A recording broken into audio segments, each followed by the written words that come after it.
6월 24일 새벽 예배에 오신 여러분을 환영하고 축복합니다.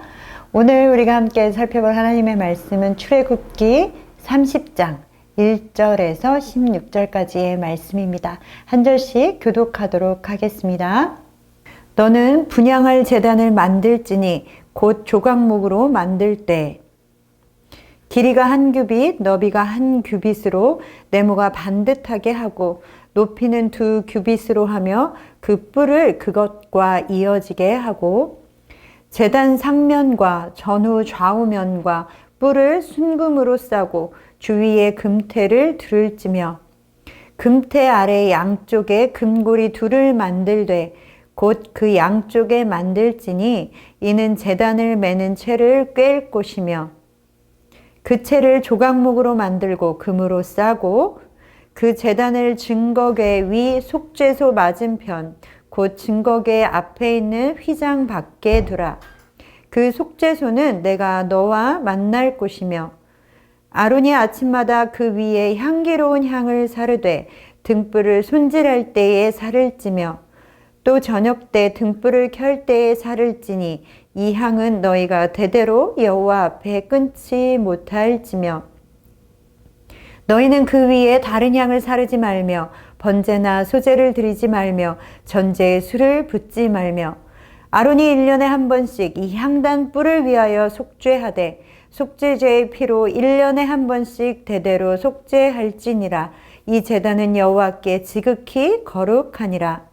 여호와께서 모세에게 말씀하여 이르시되 내가 이스라엘 자손의 수요를 조사할 때에 조사받은 각 사람은 그들을 계수할 때에 자기의 생명의 속전을 여호와께 드릴지니 이는 그것을 계수할 때에 그들 중에 질병이 없게 하려 함이라.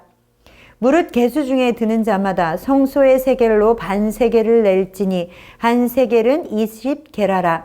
그 반세겔을 여호와께 드릴지며 계수 중에 드는 모든 자 곧 20살 이상 된 자가 여호와께 드리되 너희의 생명을 대속하기 위하여 여호와께 드릴 때에 부자라고 반세겔에서 더 내지 말고 가난한 자라고 덜 내지 말며 너는 이스라엘 자손에게서 속전을 취하여 회막 봉사에 쓰라. 이것이 여호와 앞에서 이스라엘 자손의 기념이 되어서 너희의 생명을 대속하리라. 아멘. 하나님께서 이스라엘 백성들과 시내산에서 언약을 맺으신 후에는 이들에게 성막을 어떻게 지을 것인가, 그리고 또 그 안에 들어가는 여러 기구들은 어떻게 만들어야 하는지 아주 상세하게 말씀해 주고 있습니다. 오늘 본문에서는 분향단을 관하여 말씀해 주고 있습니다. 오늘 본문 1절에서 5절의 말씀에 보면 이 분향단은 먼저 조각목, 즉 아카시아 나무로 만들어졌으며 상판은 정사각형의 모양을 하고 있는 것을 우리는 알 수 있습니다. 또한 높이는 이 상판의 길이의 2배가 된다는 것도 우리는 알 수가 있습니다. 그리고 그 사면 모서리에는 뿔이 있는 모양을 하고 있습니다. 그리고 이것들은 다 금으로 싸고 또 그 아래에는 고리를 달아서 채를 깨어서 옮길 수 있도록 만들어져 있습니다. 그래서 궤나 상이나 번제단과 같이 이동할 수 있도록 만들었습니다. 그리고 그 채도 아카시아 나무로 만들어서 금으로 싸도록 하나님께서는 말씀하셨습니다.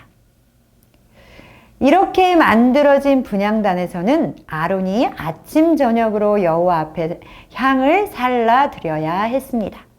오늘 본문 7절과 8절에 이제 분향단에서 해야 하는 일을 자세히 말씀해 주고 있습니다. 아론이 아침마다 그 위에 향기로운 향을 사르되 등불을 손질할 때에 살을 찌며 또 저녁 때 등불을 켤 때에 살을 찌니 이 향은 너희가 대대로 여호와 앞에 끊지 못할지며. 아멘. 제사장은 매일 아침 등불을 정리할 때 그리고 저녁에 다시 등불을 켜서 제 자리에 갖다 놓을 때 분향단 위에서 향을 피워 드리는 것입니다. 출애굽기 우리 29장에 살펴본 것과 같이 제사장은 매일 아침 저녁으로 번제를 드려야 했습니다. 그러니까 그들은 매일같이 아침 저녁으로 하나님께 번제를 드리고 등에 불을 켜고 끄고 또한 분향단에서 향을 살라 드려야 하는 것입니다. 이 번제도 그리고 분향도 매일같이 같은 시간에 드려져야 하는 것입니다. 그런데 오늘 말씀에서 좀 더 우리가 주목해서 볼 말씀이 있습니다. 오늘 아까 우리가 읽은 8절 말씀에 하나님께서는 이 향은 너희가 대대로 여호와의 앞에서 끊지 못할 것이다 라고 말씀하셨습니다. 매일 드리는 번제에 관해서도 너희는 대대로 번제를 드려라 라고 말씀하셨습니다. 그러면 이것들은 하나님 앞에서 끊임없이 드려져야 하는 것이며 또한 규칙적으로 드려져야 하는 것을 강조하고 있는 것입니다. 이 두 가지 모두는 하나님 앞에서 우리의 헌신, 끊임없는 헌신을 의미하는 것입니다. 또한 이것은 살아계신 여호와 하나님을 인정하고 그의 얼굴 앞에서 예배를 드리는 것입니다. 하루도 쉬지 않고 아침 저녁으로 번제를 드리고 분향을 드리는 것은 쉽지 않은 일입니다. 그러나 너희 대대로 하나님 앞에서 끊어지지 말아야 할 것을 이야기하신 것처럼 우리는 하나님 앞에 끊임없는 헌신의 삶을 살아가야 하는 것입니다. 또한 이 분향은 성도의 기도와도 관계가 있습니다. 성소에서 피어 올린 향은 성도가 하나님께 드린 기도를 상징합니다. 시편 141편 2절 말씀은 나의 기도가 주의 앞에 분향함과 같이 되며 나의 손 드는 것이 저녁 제사같이 되게 하소서라고 말씀하고 있습니다. 즉 구원받은 자들의 삶에서 기도는 끊임없이 하나님 앞에 피워져 올라가야 한다는 것입니다. 끊임없이 기도의 향을 하나님께 올려드리는 성도님들 되시기를 소망합니다. 사실 우리가 생각해보면 이 지성소라는 곳은 아무나 들어갈 수 없는 곳이었습니다. 그러나 하나님께서는 오늘 본문 6절에도 말씀하고 있듯이 이곳은 아무도 들어갈 수 없음에도 불구하고 하나님께서는 지성소의 속죄소에서 하나님께서 친히 백성들을 내가 너희를 만나는 곳이다 라고 강조하고 계십니다. 비록 속죄소가 휘장으로 가려져 있고 사람들은 가까이 할 수도 볼 수도 없는 곳이지만 이 분향단에서 드려지는 향기, 곧 자신의 백성들의 기도를 통하여 하나님의 임재가 있는 그곳을 바라보며 하나님을 만날 수 있게 하시는 것입니다. 제사장들은 지성소에 들어갈 수 없었지만 분향단을 통해 하나님이 임재하시는 은혜의 보좌를 바라보며 하나님의 임재를 몸소 경험하게 되는 것입니다. 사랑하는 성도 여러분, 우리는 이 기도의 특권을 통하여 우리도 하나님을 육신의 눈으로는 볼 수 없으나 기도를 통하여 하나님의 보좌 앞으로 나아가 하나님의 임재를 경험하며 하나님의 그 깊은 은혜를 누리시는 여러분 되시기를 소망합니다. 그렇기에 날마다 우리가 기도의 자리로 나아가는 것 아니겠습니까? 단순히 우리가 무엇을 원하니 하나님 그것을 주십시오 라는 그런 기도뿐만 아니라 그 하나님의 임재를 누리며 하나님의 품 안에 안기며 그 하나님의 영광스러운 보좌 앞에 머무는 그 기도를 쉬지 않으시는 여러분 되시기를 소망합니다. 그리고 우리가 좀 살펴봐야 할 중요한 것이 있습니다. 그것은 이 분향단이 놓여있는 위치에 관한 것입니다.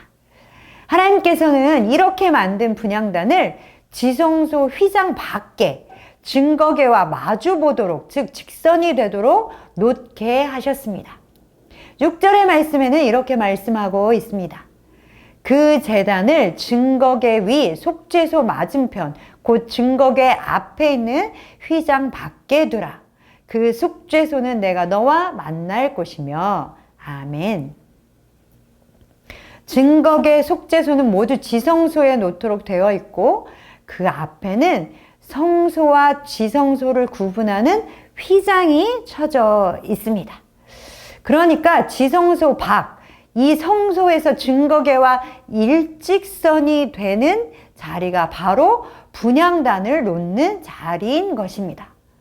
그런데 성막 전체의 구조를 한번 생각해 본다면 분향단은 번제단과 속죄소 사이에 위치하고 있다라는 사실입니다. 이처럼 분향단이 번제단과 속죄소 사이에 놓여 있다는 것은 영적으로 매우 중요한 것을 우리에게 말씀해 주고 있습니다. 번제단이 무엇을 하는 곳입니까? 번제단은 백성들의 죄를 대신할 짐승을 잡아 드리는 곳이며 그것은 바로 우리의 죄를 대신하여 속죄 제물이 되신 예수 그리스도의 십자가 제단을 상징하는 것입니다. 그리고 분향단은 성도의 기도를 상징한다고 말씀드렸죠. 이 분향단이 바로 하나님의 임재하시는 속죄소와 그리고 그리스도의 십자가를 상징하는 번제단 사이에 위치해 있는 것입니다.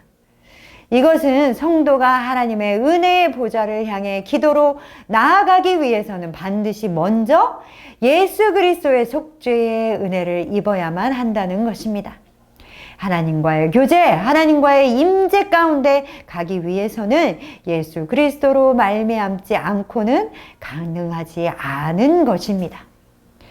사랑하는 성도 여러분, 우리가 하나님의 보좌를 향해 기도하며 또한 기도로 하나님께 더 가까이 나아가기 위해서는 먼저 그 그리스도의 속죄의 은혜를 덧입어야 합니다. 우리는 예수 그리스도의 피를 덧입지 않고는 결코 하나님께 나아갈 수 없는 것입니다. 자, 그렇다면 이제 예수 그리스도의 구속의 은혜를 경험한 우리는 어떻게 해야 하겠습니까?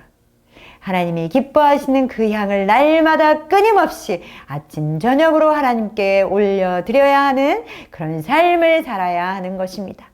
또한 우리는 이제 예수 그리스도로 말미암아 휘장이 찢어짐으로 지성소에 나아갈 담대함을 입었습니다. 날마다 예수 그리스도의 은혜를 덧입고 그 하나님의 거룩한 보좌 앞에 나아가시는 여러분 되시기를 소망합니다. 마지막으로 11절에서 16절까지는 속전에 관하여 말씀하고 있는 본문입니다. 하나님은 이스라엘이 인구조사를 할 때마다 생명의 속전을 내게 하셨습니다.